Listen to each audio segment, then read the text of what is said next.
BSc second year की inorganic chemistry से हम संक्रमण तत्वों पे क्वेश्चन ले रहे हैं जो 2015 में पूछा गया था। ये बहुत ही इंपोर्टेंट क्वेश्चन है।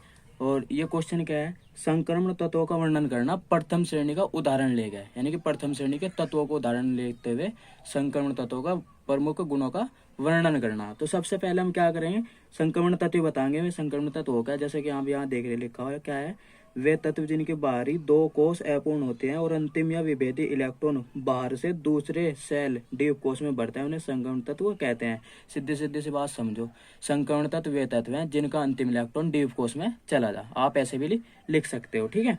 और फिर संक्रमण श्रेणी कितनी हो, 3 संक्रमण श्रेणी में बांटा गया, 3D 4D 5D और 6D। वैसे तो 4 हुए हैं पर इसमें मेन 3D होती हैं और वो 3 श्रेणी होते हैं, 3D 4D और 5D। तो हम पहली श्रेणी की बात करेंगे। 3D को हम प्रथम श्रेणी कहते हैं, इससे पहली वीडियो में हम बहुत सारे में डिस्कस कर चुके हैं। दूसरी श्रेणी जो होती है वो 4D होती है और तीसरी श्रेणी होती है 5D। तो प्रथम श्रेणी हम बोलेंगे 3D को। तो प्रथम श्रेणी क्या है, प्रथम श्रेणी में है ना 10 तत्व आएंगे, सारियों में 10-10 आएंगे, 3D में भी, 4D में भी, 5D में भी और 6D में भी। तो प्रथम श्रेणी क्या है हमारी 3D। 3D में कितने तत्व आएंगे, 10 कहाँ से आएंगे, स्कैंडियम से लेकर जिंक तक, यानी परमाणु क्रमांक 1 से लेकर 30 तक जितने भी तत्व हैं सब क्या आएंगे, प्रथम संक्रमण श्रेणी में आएंगे, ठीक है। इनका अंतिम इलेक्ट्रॉन कहाँ जाएगा, 3D में जाएगा, क्योंकि प्रथम श्रेणी क्या है 3D, तो D में जाएगा, ठीक है। जिस कारण इन्हें 3D ब्लॉक तत्व भी कहते हैं। इनके सामान्य गुण क्या, भौतिक गुण देखेंगे हम, ठीक है। भौतिक गुण पहले हम इलेक्ट्रॉनिक विन्यास करेंगे। सबसे पहले इनका आपको इलेक्ट्रॉनिक विन्यास करना होगा। स्कैंडियम का 21, इसका टाइटेनियम का 22, 23, 24 ऐसे सबका इलेक्ट्रॉनिक कॉन्फ़िगरेशन यहाँ किया हुआ है, ठीक है।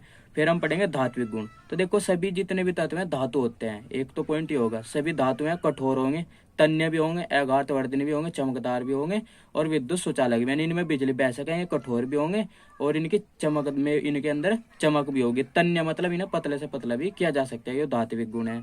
फिर उसके बाद हम देखेंगे परमाणुविक त्रिज्या। अगर आप परमाणुविक त्रिज्या पढ़ना चाहते हो तो उसमें लिख दो, तो नहीं लिखना चाहते तो कोई बात नहीं है। वैसे हम लिखना चाहते हैं लिखेंगे कि S तथा P ब्लॉक के तत्वों के बीच स्थित है कौन, की त्रिज्या S ब्लॉक से कम हो गए, ठीक है। जो S ब्लॉक के तत्व है उनके तत्वों से कम होती है इनकी त्रिज्या, लेकिन जैसे जैसे नाभिक का आवेश बढ़ेगा इनकी त्रिज्या क्या है, बाएं से दाएं जाने पर घटती चली जाएगी। अब हम बात करें ऑक्सीकरण अवस्था की। ये तत्व ऑक्सीकरण अवस्था क्या दिखाएंगे, तो मैं आपको बता दूं कि ये जो प्रथम श्रेणी के तत्व हैं ये 1 से लेकर 7 तक ऑक्सीकरण अवस्था दिखा सकते हैं। कितनी ऑक्सीकरण अवस्था दिखा सकें, 1 से लेकर 7 तक, यानी +1, +2, +3, +4, +6, +7। ऐसे ही अपने इलेक्ट्रॉन त्याग के ऑक्सीकरण अवस्था दिखा सकते हैं +1 से +7 तक, ठीक है। तो हम ये कह सकते हैं कि जो प्रथम श्रेणी के तत्व हैं संक्रमण तत्वों में वे विभिन्न ऑक्सीकरण अवस्थाएं प्रदर्शित करते हैं। जटिल यौगिक बनाने की प्रवृत्ति।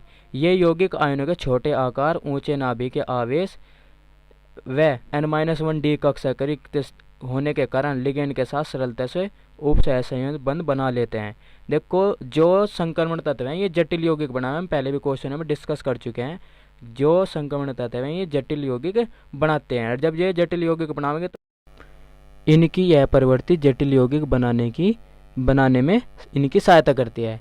देखो ऐसा क्यों है, क्योंकि जो संक्रमण तत्व है उन्हें हम संक्रमण धातु बोल लेंगे और जो संक्रमण धातु इलेक्ट्रॉन त्याग देंगे तो त्यागने पे आयन बनेंगे, क्योंकि आयन वो है जब प्लस या माइनस लग जाए, तो ये प्लस लग जाएगा, जब प्लस लग जाएगा तो आयन बनेंगे और जब आयन बनेंगे तो रिक्त खाली रह जाएंगे कक्षक, तो उनके कक्षक खाली रह जाएंगे, वे जिससे भी इलेक्ट्रॉन लेंगे उसे हम लिगेंड बोलते हैं। हमेशा याद रखना, हम संक्रमण धातु जो इलेक्ट्रॉन लेगी वो लिगेंड से ही लेती है और लिगेंड से इलेक्ट्रॉन लेने पर एक बंध बनेगा, जो वो बंध होगा उपसंयोजी बंध, और ये कितना जटिल बंध होता है जिसके कारण संक्रमण धातु लिगेंडों के साथ में एक जटिल यौगिक बनाने की प्रवृत्ति रखते हैं। सीधे सीधे हम ये भी बात समझा सकते हैं। अब है हमारा पॉइंट आयनों का रंग। ये भी गुण है संक्रमण तत्वों का, आयनों का रंग।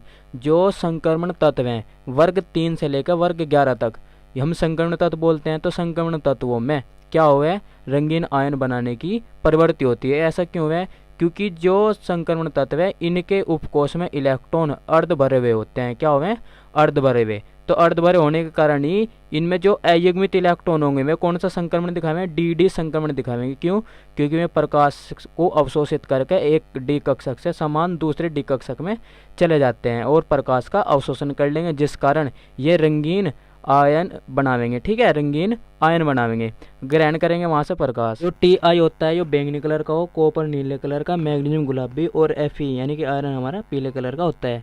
अब पॉइंट आगा चुंबकीय गुण, यानी कि जो संक्रमण तत्व है, संक्रमण तत्वों में कोई सी भी श्रेणी हो, 3D 4D 5D कोई भी श्रेणी हो, उससे कोई फर्क नहीं पड़ता, सारे के सारे ही क्या है, चुंबकीय गुण दिखाते हैं, बस किसे छोड़ के 12 वर्ग को। चुंबकीय गुण क्यों दिखाएंगे, क्योंकि वर्ग 3 से लेकर वर्ग 11 तक जो संक्रमण तत्व है, क्योंकि हमें पता है वर्ग 3 से वर्ग 11 तक के जितने भी तत्व हैं डी ब्लॉक में, उन्हें क्या बोल रहे हैं, संक्रमण तत्व बोलते हैं। संक्रमण तत्व क्यों बोल रहे हैं, क्योंकि इनके उपकोष अर्ध भरे हुए होते हैं, उनके पास अयुग्मित इलेक्ट्रॉन होते हैं, और जब अयुग्मित इलेक्ट्रॉन होंगे तो किसी से क्या करेंगे, युग्मित होने की कोशिश करेंगे, युग्मित होने की कोशिश को ही हम क्या कहेंगे, उसका चुंबकीय गुण कहेंगे, ठीक है। तो हम ये भी कह सकेंगे कि संक्रमण तत्वों में ज़्यादातर क्या पाया जाए, चुंबकीय गुण पाया जाता है, ठीक है। तो इसमें हम अगर पढ़ना चाहें, यहाँ पे लिख भी रहा, वे पदार्थ जिनमें अयुग्मित इलेक्ट्रॉन पाए जाते हैं वे चुंबकीय क्षेत्र में चुंबकीय गुण प्रदर्शित करते हैं। इन तत्वों में 3D उपकोष अपूर्ण होवे, तो जो 3D उपकोष हो वो अपूर्ण होता है, जिसके कारण क्या है, ये चुंबकीय गुण प्रदर्शित करेगा, ठीक है।